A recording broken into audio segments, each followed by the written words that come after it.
Hello, welcome to another episode of In the Trenches with Gang Green. I'm your host, Bubbs. Today is Monday, January 6th. Hopefully, everybody's having a good day so far today. It is officially the off season for the New York Jets as they wrapped up their 2024 campaign yesterday with a 32-20 victory over the Miami Dolphins, finishing 5-12 on the season. And now entering another massive offseason here in 2025. That'll include a brand new head coach, brand new GM, and overall brand new regime. And today we've got a lot of updates from the potential future general manager and head coaches of the New York Jets. Jets are hard at work with requests, both on the GM and head coach front. So we'll break down all of the updates from this search. Today is episode 465 of the In the Trenches with Gang Green podcast. I thank you, as always, for joining me. For those tuning in on YouTube, make sure to please like and subscribe. I appreciate all of your support. As always, looking to get to 500 subscribers here very, very soon and eventually chase down the big 1K mark, as always, and really appreciate those of you, as always, here that tune in on all the different audio podcast platforms, listen to the show today. So we got a lot to get to on this episode 465. As I mentioned, you get up this morning, it's Black Monday, so there's a ton of news across the league, not just Jets related news, but a ton of news with general managers and head coaches and guys staying, guys leaving across the NFL. But the New York Jets today, a lot of updates to provide here from a general manager and head coach search perspective. We came into today with 4 general managers that the Jets have interviewed. They will now interview 10. 6 more names have been requested. And we also went in today with 2 coaches that have been interviewed and one that was going to be interviewed in Rex Ryan, right? Ron Rivera, Mike Vrabel both got interviewed. We knew Rex Ryan's getting interviewed tomorrow. And now today, the Jets put in 10 more requests for their next head coach to be interviewed. So lots to discuss. Overall, at this point, the Jets are going to interview 10 general manager candidates and 13 head coaches. So we talked about this for a while now, right? They were going to cast a wide net. This search is massive. This hire is massive. This could be the difference between this organization turning things around and becoming the Commanders or a Lions or even the Texans and getting back on track after 14 years of ineptitude, or the difference of setting this franchise even further back if you swing and miss on this new regime. And with Mike Tannenbaum and Rick Spielman leading the way, you knew they were going to look at a lot of names from experience to inexperience, both at the GM spot and head coach spot. So without further ado, let's dive right into this. I'm going to start with the general managers. We'll discuss a little bit about each guy, and then we'll get to the head coaches and discuss a little bit about each guy. We've already talked about a lot of these guys, so most of you know them. Some of these names we haven't talked about, so we'll talk a little bit more about some than others based on, what we've already talked about here on the podcast. So let's start. Again, the Jets have already, from a general manager perspective, they have already interviewed John Robinson, former Titans GM. They've already interviewed former Falcons GM Thomas Dimitroff. They've interviewed Senior Bowl director Jim Nagy.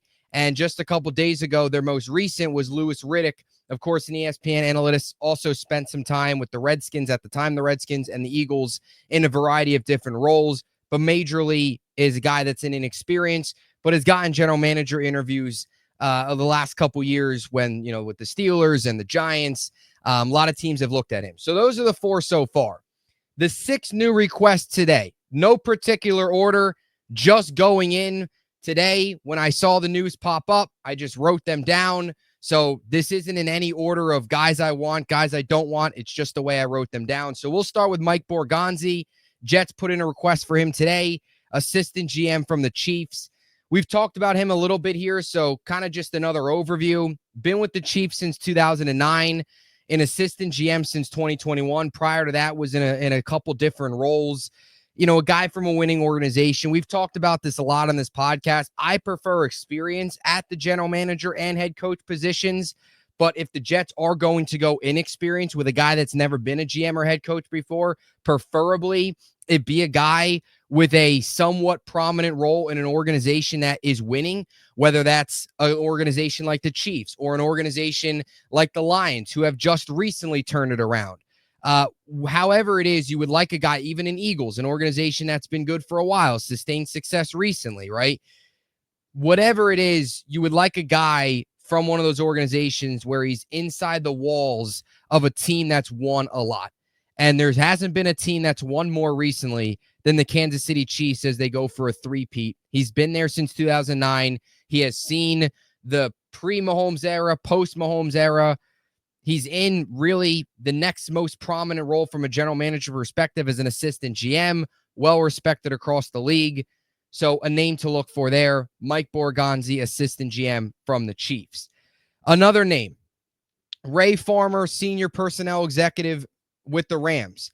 A name we've discussed a little bit on the podcast. He was linked a couple months ago, early in this process when we were all kind of speculating after Joe Douglas was fired. A guy with previous experience. Now, it's not great experience. It was with the Browns in 2014 and 2015. Not an organization that's, of course, known for much success. So anytime it feels like you're linked to the Browns, that's not always a positive from a record standpoint, typically. In his 2 years with Cleveland, went 10-22. But the big thing with Ray Farmer is, has he learned from it, right? Could this be a situation where he didn't work out in one destination? If you bring him in here, he hasn't been a GM since 2015. It's been a while. Has he learned from it? He's been with the Rams since 2020, was with that Super Bowl team. And I think something else that to note, he's been around Les Snead. You can make the case Les Snead in that Rams front office right now is one of the better front offices, one of the better well-run organizations in the NFL. Les Snead is one of the best drafters in the NFL from the talent that he finds on day 2 and day 3 of the draft. So could Ray Farmer, despite the ugly first term with the Browns, despite the ugly record, potentially, has he learned from it? Been around the Rams, a team that drafts very well, a team that builds culture very well, a team that's obviously hit on Sean McVay. Could he have learned from it? Has won a Super Bowl, has been there now for 5 years. Certainly a possibility, a name to look for there as well. Ray Farmer, senior personnel executive with the Rams. Another name, Alec Hallaby, assistant GM with the Eagles. This feels similar to Mike Borgonzi, right? A guy that is with a winning organization, assistant GM, a hot name to look for. Borgonzi's one of the hotter names to look for. I would also say Ray Agnew, who the Jets haven't requested yet. We'll see how that all plays out. It's going to be interesting to see how these Lions guys are. It feels like outside of maybe Aaron Glenn, like Ben Johnson, maybe even Ray Agnew, they're going to be very, very picky with what happens. And especially, I would say Ben Johnson the most. But with Hallaby, a name to look for, one of the hotter names over the last couple of years that's kind of been thrown out there, has been the assistant GM with the Eagles. This is his third year. 17th overall with the Eagles organization, but third year as the assistant GM. Well-respected across the league. Again, a guy that many have talked about as a potential GM here for a little while, and he's coming from a winning organization. So another name to look for there, assistant GM, request an interview, Alec Hallaby. Howie Roseman, of course, is one of the better front office guys in the NFL, I would say, when it comes to year in and year out, putting a winning product on the field, year in and year out, finding ways to work around the cap. Draft-wise, sure, there's been some misses, but overall, there's been a lot of success, and it's an Eagles team that won a Super Bowl, a couple years ago now, got back to a Super Bowl just 2 years ago, and is a good chance now that they can get back to another Super Bowl this year. So picking a guy from Philly, he's got a lot of experience, 17 years, not GM experience, but been around, Alec Hallaby. This next name here, I think is, I don't want to say controversial, but it feels like a lot of people are not in favor, and I can I understand why with the way it ended in Indy. That's Ryan Grigson, Senior VP of Player Personnel, currently with the Vikings. Now he's a guy with previous experience. He was the Colts GM for 5 seasons. When 49-31 playoff appearances, a 3-3 record. When you look at that from the outside, it doesn't look bad. But then again, the way it ended there in Indy was ugly, right? The whole handling of the offensive line was awful. A lot of that falls on his plate. He kind of took what was a really good team and in a way drove it into the ground. So you could make the case that those 3 playoff appearances were not so much him. It was more so the previous regime. And you can make a strong case that, the offensive line those years were awful. We saw how it ended with the whole Luck era. Part of that was him. So, I guess you could, record-wise, if you dig a little bit deeper, maybe not as good, but still made it to 3 playoffs. He is with the Vikings.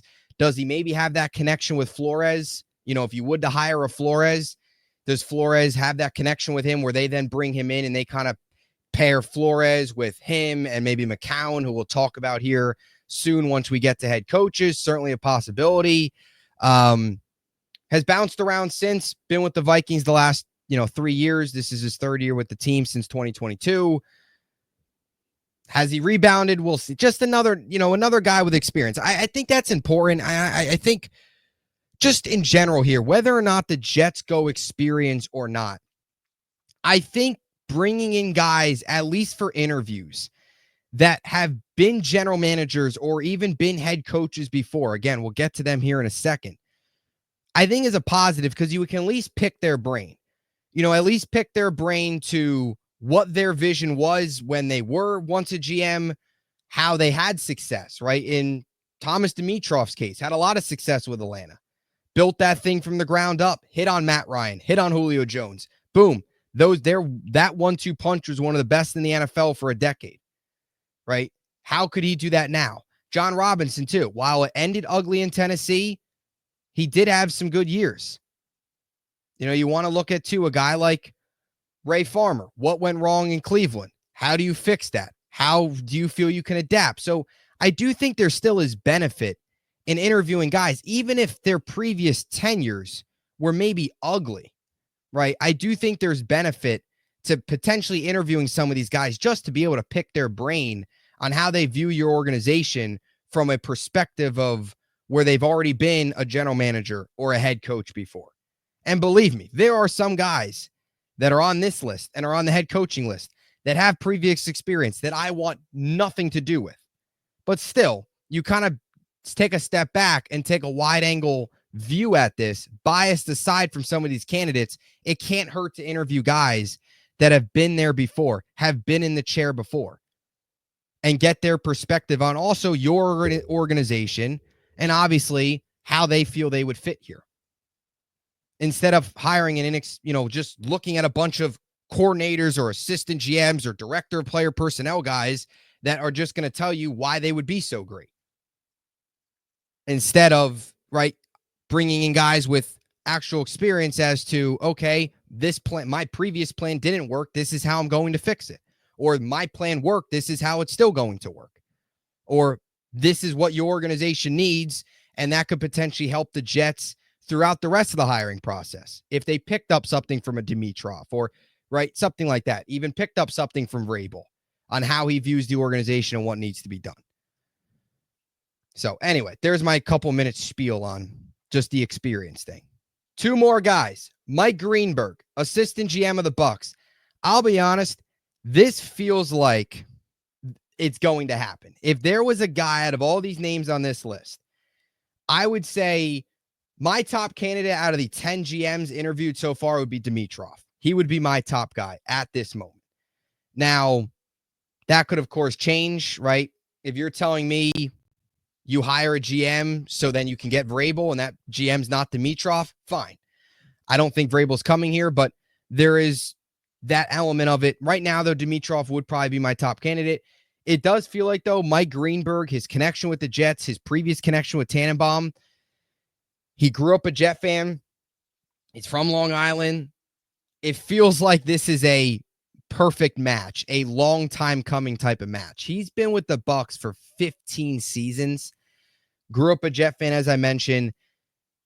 Is kind of a salary cap guy, which isn't a bad thing. The Jets would just need, though, really good, his director of player personnel. He would need to have a really good staff that knows how to scout talent. Salary cap guys are good, but right, how are they at scouting? How are they from a free agency perspective, trade perspective? So the one thing just with Greenberg that he would just need to hire a really, really strong staff to come in here and make those are more of your talent evaluators. He's more of the salary cap guy, the money guru, potentially get guys on bargain deals, all that stuff. He works out that side of things, and then his staff kind of works on the scouting aspect, talent evaluation, roster evaluation, all that stuff. But Greenberg and like a Liam Cohen feels like it could happen. Now, the Jets haven't requested to interview Cohen yet. Could that still happen? It's certainly possible. Today's just Monday. There will still be more that happens. The playoffs as well kind of make things tricky. Now, they can request, and guys could still accept the interviews, even if they play in the wild card. But, of course, the whole hiring process with the playoffs does affect things. But Greenberg's an interesting name. Look, he's in a winning organization right now. As much as the Bucks for a while they were struggling, they brought in Brady, they turned it around, and now they've got a nice foundation with Baker, and they're making it work with Bowles. However that's happening, but it is. So Greenberg's certainly a name. He's a Jet guy. Former was actually an intern for Tannenbaum, so does have the Jets connection. He's got multiple Jets connection. Grew up in the area, grew up a Jet fan, intern for Tannenbaum. That's another reason why. I think if Tannenbaum and Spielman, any influence they have, Tannenbaum's probably going to tell Woody, hey, this is a guy who's with the organization. I like him. Like, give this guy a chance. So Greenberg certainly feels, from a prediction standpoint, like he could be high on many people's list. And then finally, Trey Brown, senior personnel executive right now with the Bengals, been with the Bengals since 2021, a guy with a heavy scouting background. Also, right, the Jets are hiring. I like that the Jets are casting a wide net here, where you've got some guys like Mike Greenberg that are salary cap guys. And then you've got guys like Trey Brown who have a heavy, heavy scouting background. He has a scouting background with the Patriots, the Eagles, and even the Bengals before he took over as a senior personnel executive in 2021, was a scout with Cincinnati. So he's got a heavy scouting background. So it'll be interesting. Again, do the Jets go the scouting route? Do they go that type of route? Do they go the salary cap guy? Do they go the well-rounded, proven, whatever? All would be interesting. But there are your 10 guys so far that the New York Jets have interviewed. And we'll see how, of course, it all plays out. Or, I apologize, 10 guys that they've requested, 4 they've interviewed. The other 6 that I just read to you have been requests. Out of the names so far, general manager, that they have requested that have had previous GM experience: John Robinson, Thomas Dimitroff, Ray Farmer, Ryan Grigson. 4 of the 10 have previous GM experience. The other 6 do not. So there's that ratio. Now moving on. Head coaches. As I mentioned, Ron Rivera, former Panthers and Commanders coach, as we know, we talked about him a couple of days ago. Not a guy of my preference, but they interviewed him. Mike Vrabel, as we all know, also interviewed him. Unfortunately, with the New England job opening up, feels very, very, very unrealistic that he's coming here. Unfortunately, it feels like the Vrabel interview was more for him to kind of pressure Robert Kraft into firing Gerard Mayo, which they ultimately did just a little while after their game yesterday against the Bills. They didn't even let Gerard Mayo get to Monday. They fired him immediately. It feels like Vrabel to the Patriots is all too predictable. It feels like the timing of Vrabel's interview, especially that it was at the facility. He had dinner with Tannenbaum the night before. Like, Vrabel did everything in his power to send a message to Robert Kraft, like, hey, man, I'm eating dinner with the Jets. I'm at the Jets facility. You better fire Mayo or else, he did everything he could. So, look, Vrabel's still my top candidate, but with the last 48 hours or so, what has happened, it feels very, very likely that's not going to happen. But we'll see. Either way, they've interviewed him. And as we know, they've interviewed or will interview Rex Ryan tomorrow. Now, I've got to play this Rex Ryan clip. I can't go this episode without not talking about this Rex Ryan clip. So he was on DiPietro and Rothenberg this morning. And here's the clip. It's just, this is Rex Ryan through and through. He believes he's going to get the job if he interviews.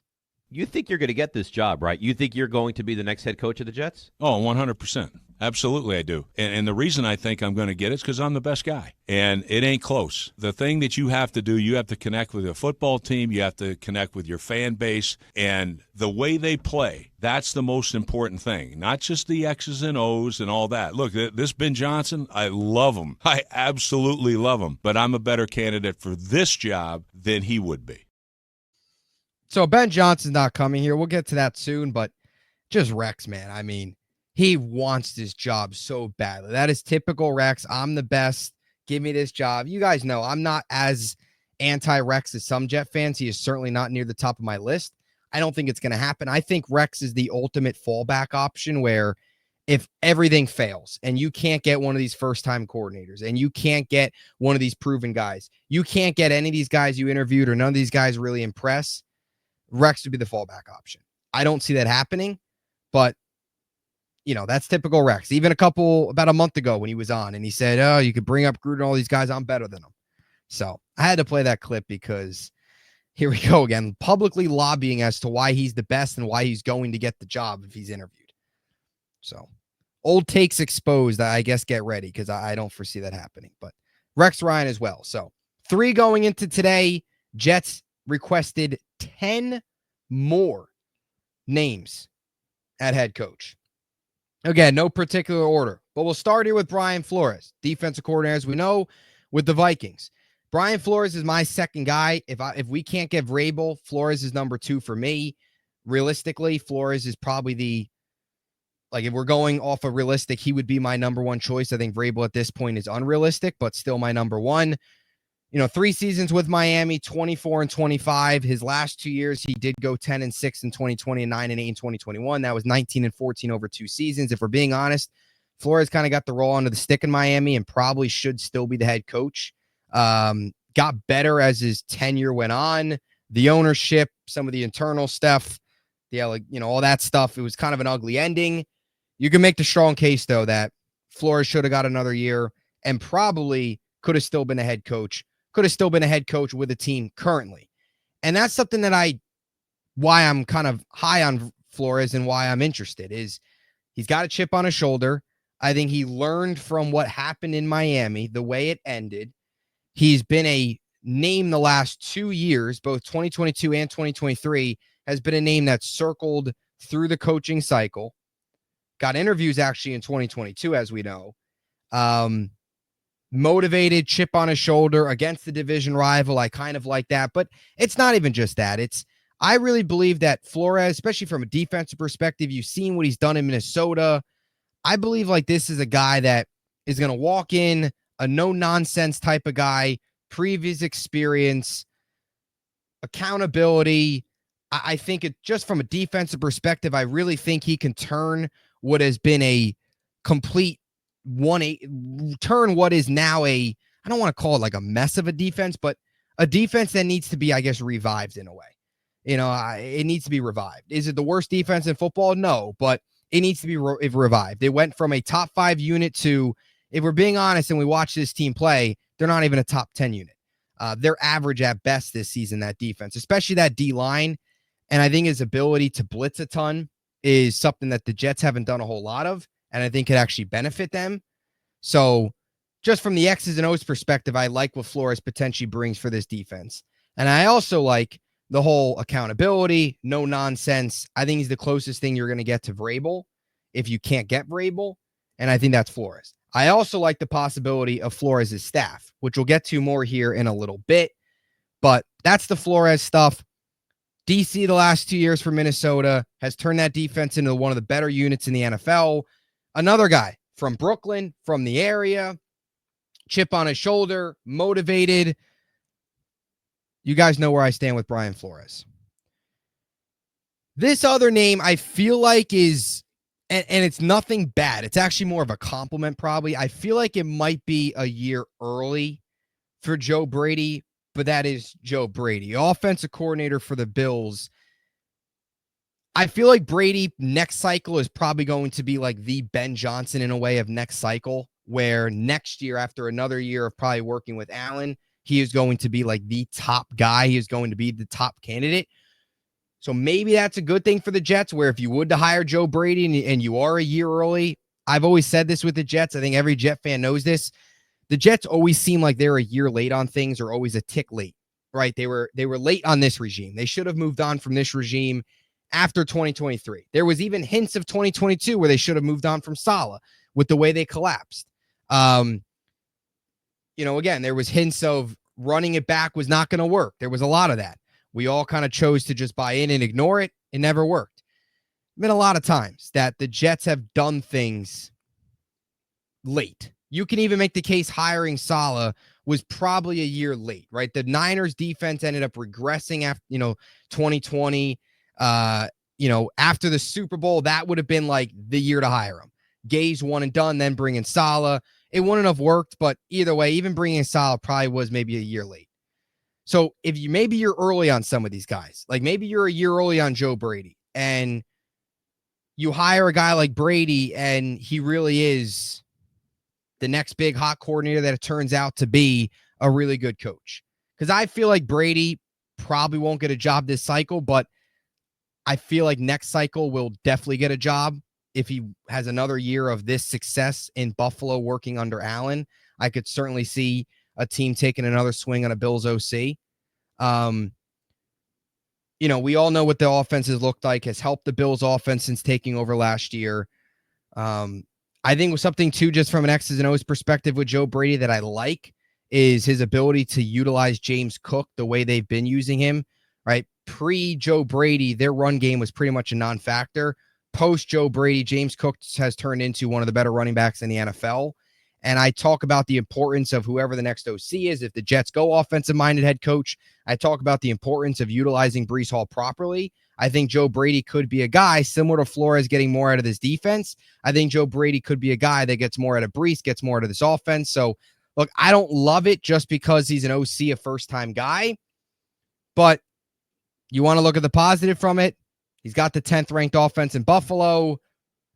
And again, maybe the Jets are a year early where he's going to be a really good coach.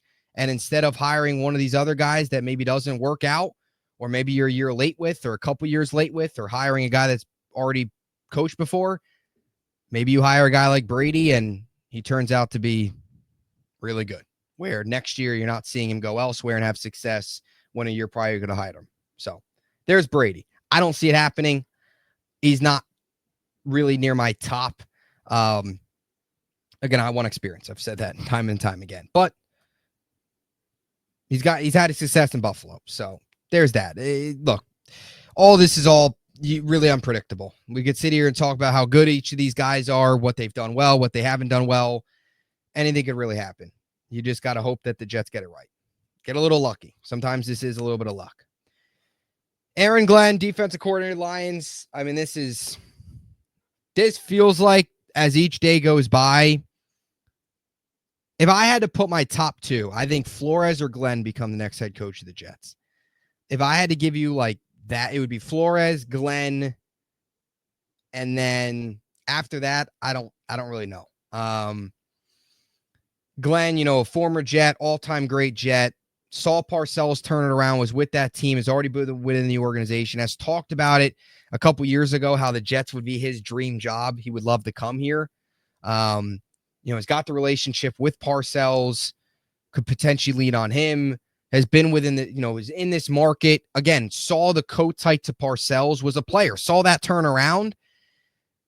Now seeing this have to turn around. This is similar to going coat tight to Parcells. The Jets need to find like their modern version of Parcells to turn this mess around. Could Glenn maybe do that? It's possible. The biggest thing with Glenn is, and the story's great, right? Connection with the Jets, former player, has done great with Detroit. It's just another first-time defensive coordinator. How many more times are we going to do that? I guess you want to try one more time. What, fifth time is the charm, whatever, or something like that? I mean, Herm, Rex, Bowles, Saleh, the list goes on and on of first-time guys. Glenn would add to that list. The positive, though, with Glenn is he has been with the Lions. He has seen the organization turn around. It's a recent turnaround, right? That organization was a mess. He went in there. He sees what Dan Campbell has done. He's been in the organization already. Just hope that it would pan out differently. That's all. And that defense, what he's done with that unit, despite it being hurt, is impressive and could definitely turn this defense around. So, Aaron Glenn. Out of all these first-time guys, Glenn would be my top guy. He would be my top guy. Out of the first-timers, he would be number one for me. This next name's interesting. Brian Griese, quarterbacks coach for the 49ers. I wrote down here thinking outside the box. This is very thinking outside the box. An interesting name. I don't see him getting hired. I do see, though, what the Jets could potentially be doing here, though, is interviewing maybe possible offensive coordinators. Because while I don't think Brian Griese is going to get the head coaching job for the Jets, I could see him as maybe an OC option. His only experience as a coach is with the Niners over the last couple of years as the QB's coach. Other than that, has no experience. Obviously, you want to point to what he's done with Purdy from the Shanahan. Shanahan coaching tree is obviously impressive. You go down the list. It's got all sorts of, twists and turns. Working with Shanahan, I just don't think it's realistic. I don't really know if I'd really be on board with this, but maybe an OC option. Played from 1998 to 2008. I just think this is more thinking outside the box. Like, look, the Jets are conducting a wide net search. DCs, OCs, quarterbacks coach, former head coaches, former GMs, executives. Heck, they interviewed Jim Nagy. He's a Senior Bowl director. You talk about even looking outside of just the NFL bubble. You go to the Senior Bowl, go to the college angle. ESPN analyst, Rex, right? Louis Riddick. They're looking down every angle to phrase all of the typical quotes, right? They're leaving no stone unturned. All the coaches speak, all the GMs speak, all the the typical sports management terminology, right?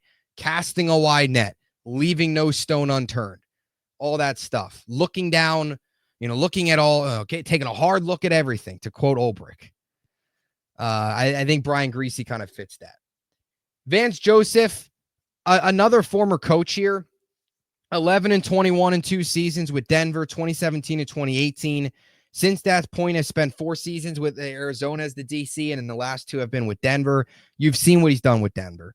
This year, they're the 7th-ranked defense in football. He took that unit last year in year 1, was one of the worst units in football, took them this year to playing like one of the best units in football. So huge credit there for him. A lot of what you hear about Vance Joseph is the way in Denver, like he didn't really get a fair shot. They kind of, again, they won it in 2015, 2016, missed the playoffs, boom, blew it up. Now 2017, he came in, was kind of the first guy. They kind of just threw him in there and said, here you go. No quarterback play, figure it out. First time guy, no quarterback, kind of the end of the Super Bowl run, and kind of just threw him out there. There's a lot of people that do believe that if Vance Joseph got another chance in a different situation where he was able to learn and was able to kind of come in and build it his way, as opposed to kind of just getting thrown in there from Denver, that it could potentially work differently. It was ugly 2 years. Since that point, of course, 6 seasons as a defensive coordinator. Look, I've got nothing against Vance Joseph. Even when you hear some people say he got the raw end of the stick in Denver and maybe he has learned from his mistake, I feel like Vance Joseph is probably more of just a defensive coordinator than anything. I don't think he showed you much of anything in those 2 years, but he does have previous experience. And with some of these guys, you hope that maybe they've learned. I mean, he's been in the building with Sean Payton last year and this year. He has seen Sean Payton turn that organization around in pretty much 1 year with Bo Nix. Take notes, been a part of it. Does he learn? I mean, heck, I'd love him as my DC, but that wouldn't happen. But another name that they requested.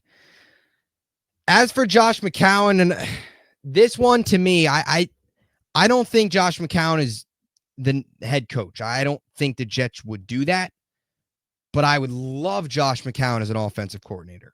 At this point right now, realistic, ideal head coach OC would be Flores, Josh McCown. And if you told me you took a flyer on maybe a Jackson Dart or even, heck, traded for J.J. McCarthy, if they do decide to go Darnold and move on from McCarthy or vice versa, maybe that's the only way Darnold would come back here is if McCown is here. I don't see that happening either way. I still think the whole Jets and being in New York, it's not going to happen. But you told me Flores, McCown, and maybe they trade for J.J. McCarthy or draft a quarterback and then have a quarterback competition in camp. Maybe they roll with, I don't think Rodgers at that point. I think McCown would probably want his hands on somebody young. I could maybe, like I've said, they're looking down all alleys, and I think McCown or Greasy could more so be an OC than anything here. There's just a lot of potential, I think, with McCown. Again, I think McCown is probably a couple years away from being a head coach. I think in an ideal world, the Jets hit on, let's say they hire Flores and then they hire McCown. In an ideal world, Flores is your coach. Then you have McCown as your OC. And 2-3 years from now, McCown is then looking at a potential head coaching gig because, he's having success at OC. So there's that. All right, these final four names, I did kind of plan this a little bit. I want nothing to do with either of these guys. Matt Nagy, you know where I stand on him. I want nothing to do with him. His offenses were terrible in Chicago. Those two playoff teams were carried by their defense, and now he's riding the coattails of Andy Reid and Patrick Mahomes. He screams Adam Gase 2.0. The only reason he's relevant, again, is because he's working with Andy Reid again. The only reason he got an opportunity in the first place was because of Andy Reid. The only reason Adam Gase ever got opportunities as a head coach was because of Peyton Manning. Matt Nagy, without Andy Reid or Patrick Mahomes, is a nobody. I want nothing to do with him. I have a separate video on why I want nothing to do with him. Another guy, Bobby Slowick. I do not understand the love for Bobby Slowick. There's a lot of Jet fans out there that I don't think have a very good grasp of the NFL landscape, where they hear a guy, hear what team he's from, and automatically go, oh, love this guy. Bobby Slowick, if you read and watch, I had Ruben Gomez on my show from the Texans game. You listen to what he said. You listen to the Texans fans. They want Bobby Slowick gone. They want him out of town after what has happened this year to that offense.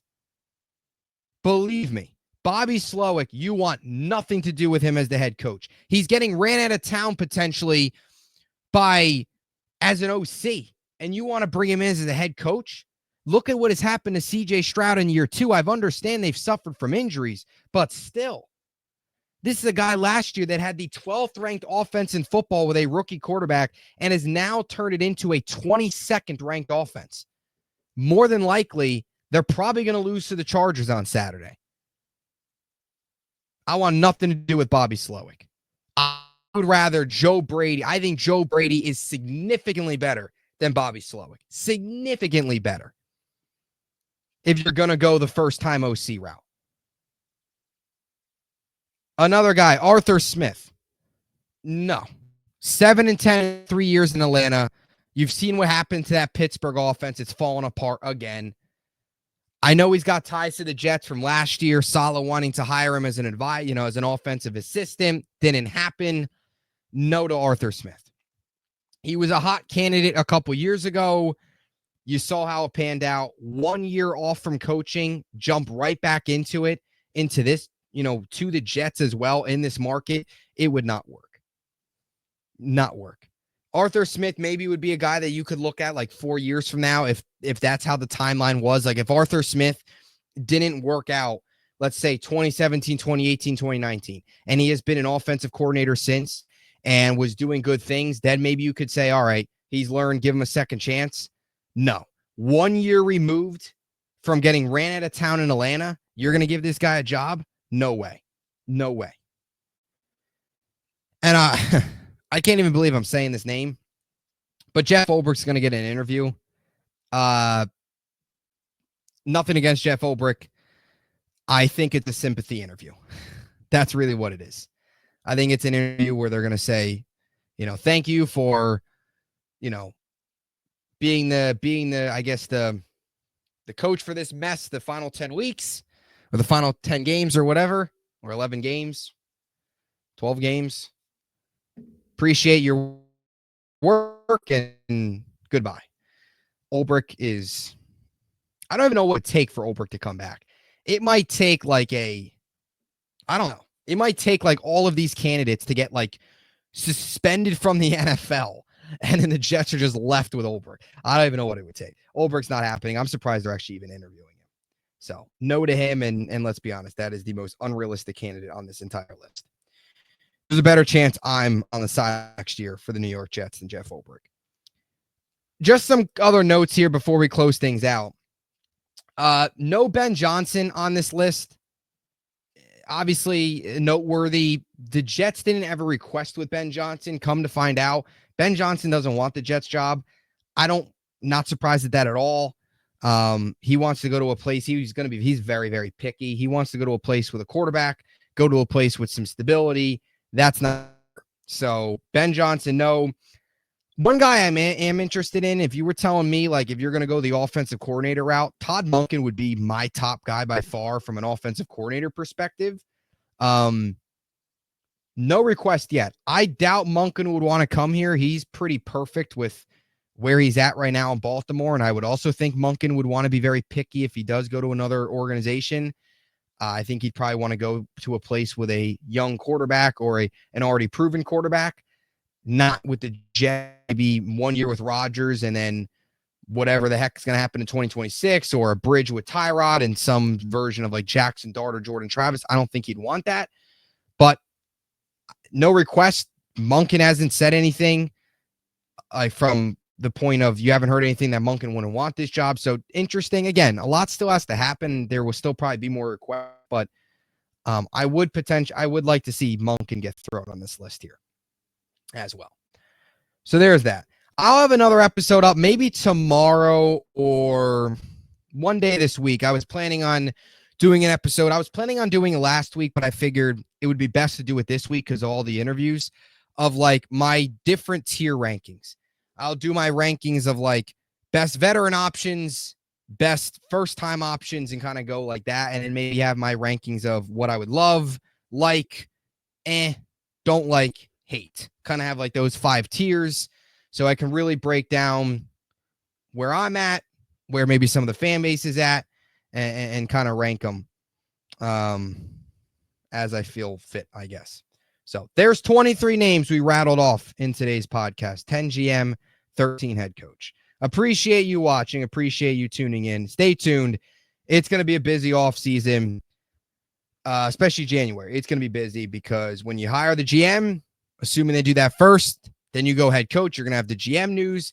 Then you have the head coach news. You're going to have press conferences for both. You're going to have the whole Rodgers stuff.